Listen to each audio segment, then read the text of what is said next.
मरहबा collection mall, readymade कपड़ों का भरपूर खजाना। Jeans pant, T shirt, cargo pant, night pant, बच्चे और बच्चियों के लिए अच्छे खूबसूरत और उम्दा ड्रेस। पता याद रखें, जमुर हाई स्कूल मेन रोड, जैतून हजीन मस्जिद के पास, मालदा चौक, मालेगांव। आज का ये धरना माइनॉरिटी डिफेंस कमेटी का देने का मकसद ये था कि 6 फरवरी तक का वक्त दिया गया था कि वो बच्चे जो 2020 में लॉकडाउन के वक्त पैदा हुए, वो बच्चे जिनका नाम उस वक्त नहीं लिखा गया, आज उनकी उम्र 5 साल के करीब है, उनको कोई स्कूल बिगैर जन्म दाखिले के स्कूल में एडमिशन नहीं देने वाली। हमने 6 फरवरी तक का वक्त दिया, मगर अभी तक उन बच्चों के जन्म दाखिले के ताल्लुक से प्रशासन ने या सरकार ने हमें कोई ऐसा भरोसा नहीं दिलाया कि उनका एडमिशन हो जाएगा, जबकि राइट टू एजुकेशन एक्ट बच्चों को तालीम का हक नहीं कानून बनाए। अगर ये बच्चों का आज एडमिशन नहीं हुआ तो अगले साल 6 साल के हो जाएंगे, कोई बड़े प्राइवेट स्कूल इनका एडमिशन नहीं लेंगे। इनका तालीमी नुकसान का जिम्मेदार कौन? ऐसे कई सवालात हैं। इसके अलावा यहाँ बच्चे वो भी हैं जिनकी मां जेल में है। आप सोचिए, वो 4-4, 5-5 साल के बच्चे जिनकी मां आज सेंट्रल जेल में सलाखों के पीछे है, उन पर क्या बीत रही होंगी। हमारे भी घर में बच्चे हैं, मेरे भी बच्चे हैं, आसिफ भाई के भी बच्चे हैं। यहाँ बैठे हुए तमाम ही लोगों के छोटे बच्चे जरूर होंगे। अगर हम ये तस्वीर कर ले कि हमारे घर में हमारे बच्चों की मां जेल की सलाखों के पीछे चली जाए, वो भी कोई गुनाह ना हो। मैं इससे पहले भी बोला कि इस शहर में ये तो हुआ है कि मर्दों के साथ के वो बेगुनाह जेल गए, मगर मालेगांव की तारीख में पहली बार ऐसा हुआ है कि बेगुनाह औरतें जेल में जा रही हैं। इस पे ही बस नहीं रहा, जो कानून के रखवाले थे, जो कानून को जानते थे, उनके ऊपर भी अब कहीं न कहीं आरोपी उन्हें बना दिया गया। शहर को बदनाम किया जा रहा है। आप देखिए, नासिक में कल 8 बांग्लादेशी पकड़े गए। जब वो खबर में पड़ रहा था तो पुलिस डिपार्टमेंट ने कहा कि खुफिया ऑपरेशन चलाया गया और उस खुफिया ऑपरेशन से 8 बांग्लादेशी नासिक में मिले। कोई किरीट सुमैया, मुख्यमंत्री, बीजेपी के कोई लीडरान का बयान आया, नासिक में 8 बांग्लादेशी मिले। कभी भी आप एक बात ध्यान रखिए कि चोर को पकड़ने के लिए शोर नहीं किया जाता। अगर शोर किया जा रहा है तो यहाँ चोर नहीं है। ये सिर्फ मालेगांव के मुसलमानों से दूसरी कौम के लोग नफरत करें बांग्लादेशी के नाम पर, सिर्फ यही मकसद है बीजेपी के लीडरान का। और मैं आसिफ भाई को मुबारकबाद दूंगा कि सही वक्त पर उन्होंने माइनॉरिटी डिफेंस कमेटी बनाने की बात सोची। ये वक्त की जरूरत थी। उस वक्त ये तो था कि हम कुछ लोग चले थे, मगर आप आज ये धरना देख रहे हो, कहां तक लोग हैं। कहीं न कहीं अब शहरियान को समझ में आ रहा है कि ये मामला कितना संगीन है। ये कोई सियासी खेल नहीं है। मालेगांव शहर की आवाम से, खासतौर से मुसलमानों से दूसरी कौम के लोग नफरत करें। कल जब आपके बच्चे एजुकेशन के लिए बाहर जाएं, रोजगार के लिए बाहर जाएं, तो मालेगांव के नाम से उनकी छवि बांग्लादेशी दिखे। मुझे बताओ, अगर पूना में बांग्लादेशी पकड़े जाते हैं, भिवंडी में बांग्लादेशी पकड़े जाते हैं, नासिक में बांग्लादेशी पकड़े जाते हैं, तो पुलिस के आला अधिकारी प्रेस के सामने आकर पूरी डिटेल देते हैं। हम ये भी मांग करते हैं मालेगांव के पुलिस के आला अधिकारियों से कि जो लोगों को आपने पकड़ा है, आज तक आपने एक प्रेस कॉन्फ्रेंस क्यों नहीं ली? आप ये क्यों नहीं बता रहे हो कि आपने इनको किस जुर्म में पकड़ा है? एक माहौल बनाया जा रहा है कि ये 3 बांग्लादेशी 1000 बांग्लादेशी के पेपर दिए गए। मैं आपको दावे से कहता हूं कि जितने पेपर तहसील ऑफिस से बने हैं, जितने पेपर तहसील ऑफिस से बने हैं, उसमें एक भी बांग्लादेशी नहीं निकलने वाला, एक भी बांग्लादेशी नहीं निकलने वाला। अगर बांग्लादेशी होते तो ये शोर नहीं मचाते। अगर इन्होंने नासिक में खुफिया ऑपरेशन किया, अगर मालेगांव में कोई होता तो ये खुफिया ऑपरेशन करके उनको पकड़ लेते। हम तो एसआईटी कमेटी के सामने बैठकर बोले कि अगर कोई बांग्लादेशी, पाकिस्तानी या दूसरे मुल्क का निकलता है तो हम खुद बॉर्डर पर छोड़ के आ जाएंगे। मगर जो हमारे शहर के लोग हैं, जो इस भारत मुल्क में पैदा हुए, जिनको सब हक हासिल है, आज उनको बांग्लादेशी के नाम से बदनाम करने की सिर्फ कोशिश की जा रही है। कोई बांग्लादेशी मालेगांव शहर में नहीं है। आप यकीन मानो, ये मामला जिस तरह से फिरका परस्तों ने उठाया है, इससे ज्यादा ताकत से आगे जवाब देने की जरूरत है, और जवाब पूरे शहर को देने की जरूरत है। अगर हम आज एक साथ नहीं आए, आज अगर हमने इत्तेहाद नहीं किया, आज अगर पूरे शहर में माइनॉरिटी डिफेंस कमेटी के साथ खड़े नहीं हुए, तो कल अगर आप ये सोचते हो कि आज आपके बच्चे का एडमिशन का सवाल नहीं है, आज आपके घर की औरत जेल में नहीं है, आज आपके घर का लड़का जेल में नहीं है, मगर कल जब ये लोग रोजगार और तालीम के लिए, हायर एजुकेशन के लिए बाहर जाएंगे, तो आपको समझ में आएगा कि ये क्यों किया जा रहा है। सिर्फ और सिर्फ दूसरी कौम, बड़ी बड़ी कंपनियां जो ये कभी बर्दाश्त नहीं करेंगे कि मालेगांव शहर का जब आदमी वहां जाए तो उसको नौकरी आसानी से मिलना मुश्किल हो जाएंगी, बाहर मुल्क में जाना मुश्किल हो जाएगा, आपके पासपोर्ट से लेके हर चीज की जांच होगी, उसको देखा जाएगा। ये बड़ा संगीन मामला है। आप इत्तेहाद के साथ माइनॉरिटी डिफेंस कमेटी के साथ खड़े रहिए। हम जो है पूरी ताकत से, पूरी ईमानदारी से शहरियान के साथ खड़े हैं। हमारा कोई मकसद सियासी नहीं है। सियासी कामकाज के लिए पूरे शहर को मालूम है कि 2 पार्टी के लोग हैं, कारपोरेशन में ऐसे हाथ डालेंगे, 10 मुद्दे निकाल के लाएंगे सियासत करने के लिए।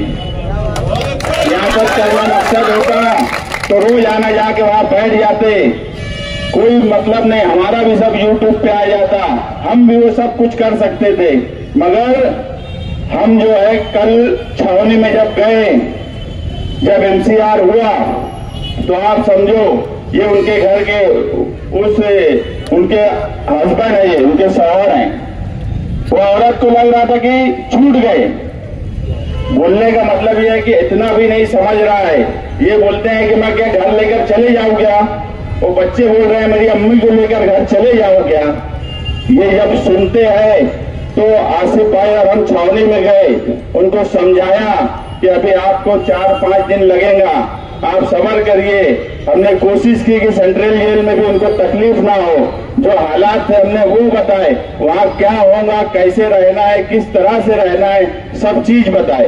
ये एक इंसानियत है। सिर्फ एक इंसानियत के नाते मैं बोला कि हमें इसका बहुत दुख है कि हमारे शहर की माएं और बहनें जेल के पीछे हैं। अगर मर्द होते तो हो सकता है इतना दुख नहीं होता जितना दुख आज हम यहाँ बैठे हुए हर आदमी को है। मुझे नहीं लगता कि यहाँ बैठा हुआ कोई आदमी, कोई औरत, कोई भी मर्द जिसको इस बात का दुख नहीं होगा कि शहर की 2 खातून जेल में है और आने वाले वक्त में क्या नतीजा और आने वाला है अभी हमको नहीं पता। हमारी लीगल टीम हर तरीके से काम कर रही है, कोशिश कर रही है कि किसी भी तरीके से जल्द ये लोग छूट जाएं। आगे जो हालात पैदा होने वाले हैं उसमें कितनी नरमी हो सके इसकी भी कोशिश कर रहे हैं। हम कोई कारपोरेशन के पास जाने के लिए नहीं, आप समझ लीजिए अभी मालेगांव शहर में क्या जरूरत है हमको। नोटिस आसिफ शेख को मिलती है, मुझे मिलती है, किरीट सोमैया अगर आता है तो किरीट सोमैया के आने से, बाहर के आदमी के आने से शहर में हालात खराब नहीं होते। कब पुलिस डिपार्टमेंट ने किरीट सोमैया को एक नोटिस दी कि तुम सही बात करना, सही बात बोलना? अगर किरीट सोमैया बोल रहा है कि 3 बांग्लादेशी है और 1000 बांग्लादेशी है, तो आगे क्या होगा जाने दो। मगर पुलिस डिपार्टमेंट ने एक प्रेस कॉन्फ्रेंस लेके दूध का दूध और पानी का पानी करना चाहिए, ये भी हमारी मांग है। नासिक में अगर बड़े अधिकारी प्रेस करते हैं तो मालेगांव का पुलिस डिपार्टमेंट क्यों प्रेस कॉन्फ्रेंस करके बात को साफ नहीं कर रहा है?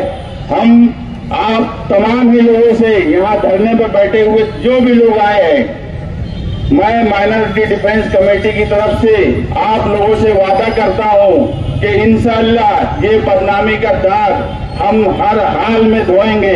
इस शहर से जो दाग लगाया जा रहा है, माइनॉरिटी डिफेंस कमेटी का बैठा हुआ हर आदमी, यहाँ खड़ा हुआ पूरे मजमे से हम वादा करते हैं, आगे जो प्रोग्राम है वो आसिफ भाई आपको बताएंगे, लेकिन हम जिस स्टेप से चल रहे हैं हम ये दाग हर हाल में धोएंगे। और मालेगांव शहर पे जो बांग्लादेशी रहने का दाग लगाया जा रहा है जानबूझकर, उसको धोकर आने वाले मुस्तकबिल में हमारे नौजवान बच्चे बच्चियों के साथ बाहर कोई गलत तरीके से उनके साथ सलूक ना हो, उनकी तालीम, उनके रोजगार, उनकी पढ़ाई लिखाई में कोई उनके साथ भेदभाव ना हो।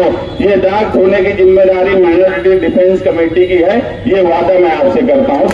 साथियों, आज माइनॉरिटी डिफेंस कमेटी का अलामती धरना मालेगांव शहर को बदनाम करने की कोशिश की जा रही है। हम माजी में कुछ दिनों से देख रहे हैं कि जहाँ मुसलमान कसीर आबादी होती है, जहाँ माइनॉरिटी की आबादी ज्यादा होती है, वहाँ कहीं बीजेपी अपने पार्टी के लोगों को, माइनॉरिटी को परेशान करके, या कहीं वो अपने दलाल पार्टी को भेजकर माइनॉरिटी को एक तरफा करके अक्सरियत में वोट लेने का काम करती है। मुसलसल हम पिछले दिनों से देख रहे हैं मालेगांव शहर में कहीं बीजेपी या कहीं बीजेपी की मुखालिफ दिखने वाली दलाल पार्टियां मालेगांव शहर के हालात मजहब के नाम से खराब कर रही हैं। आज ये वक्त आ गया है कि मालेगांव शहर निशाने पर है। हम देख रहे हैं कि तारीख में कभी ऐसा नहीं हुआ कि जहां बेगुनाह मर्द 12 नवंबर में मालेगांव शहर में फिरका परस्ती का शिकार हुए। वहीं दुख की बात यह है कि आज 2 खातून जो जेल की सलाखों के पीछे हैं, मासूम बच्चों की माएं, आज आप देख रहे होंगे कि बेगुनाह खवातीन जो जेल में हैं, उनके साथ ऐसी भी हैं जो शहर में मुसलसल परेशान हैं, जिनके घर पुलिस स्टेशन से फोन जा रहे हैं, उनसे कागजात मंगाए जा रहे हैं। कुछ बुजुर्ग खवातीन और मर्द की ये हालत है कि वो बीमार हो गए हैं इस फोन और इस डर से कि हमको अब कागज क्या बताएंगे और कहीं हम जेल में तो नहीं जाएंगे। मैं अल्लाह की बहुत शुक्रगुजार हूँ कि अल्लाह ने हमको ये ज़र्फ दिया कि हम जुल्म और ज्यादती के खिलाफ खड़े रहकर आज माइनॉरिटी डिफेंस कमेटी का हिस्सा बने। मैं मानती हूँ जुल्म के खिलाफ खड़े रहकर ताकत से बोलना, ये सलाहियत अल्लाह सबको नहीं देता। हम देख रहे हैं कि कुछ लोग जुल्म के खिलाफ खामोश रहकर, जिनकी खामोशी ये मुजरिमाना खामोशी है। कहीं ना कहीं हम ये मानते हैं जहां बीजेपी के लोग दलाल शोर कर रहे हैं, वही जिनकी जिम्मेदारी है वो दलाल खामोश बैठे हुए। ये याद रखें, शहर के आवाम के साथ साथ तुमको अल्लाह को भी मुंह दिखाना है। उस वक्त जब अल्लाह की लाठी तुम पर बरसेगी, उस वक्त तुम जवाब देने के काबिल नहीं रहोगे। इसलिए बेहतर है कि जिस तरह फलस्तीन पर जब हम जुल्म होता है तो हम मुखालफत करने के लिए खड़े होते हैं, जब अफगानिस्तान पे जुल्म होता है तो हम मुखालफत करने के लिए, एहतजाज करने के लिए खड़े होते हैं। यहाँ तक के चीन में, जापान में जब अर्थक्वेक आता है तो हम वहां भी दुख की बात करते हैं। लेकिन दुख इस बात का है कि जब मालेगांव शहर की 2 खवातीन और सैकड़ों बुजुर्ग खवातीन और नौजवान आज परेशान है तो हम मुखालफत या एहतजाज करने के लिए खड़े नहीं है। ऐसे लोगों को शर्म के मारे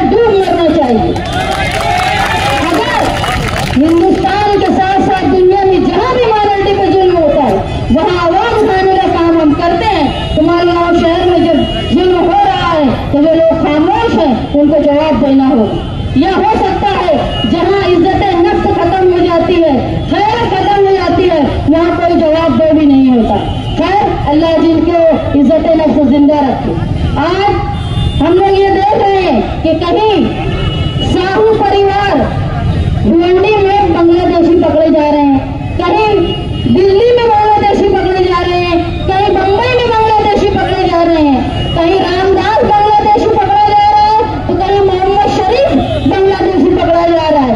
तो जो पीर सोमैया मालेगांव में आकर नाटक कर रहे हैं, तो मैं ये बोलती हूँ कि ये नाटक करने की बजाय पीर सोमैया को हिंदुस्तान के फॉरेन मिनिस्टर, हिंदुस्तान के होम मिनिस्टर और हिंदुस्तान के डिफेंस मिनिस्टर से इस्तीफा मांगना चाहिए कि ये कैसे हिंदुस्तान में बांग्लादेश के आ रहे हैं। जिम्मेदारी किसकी है?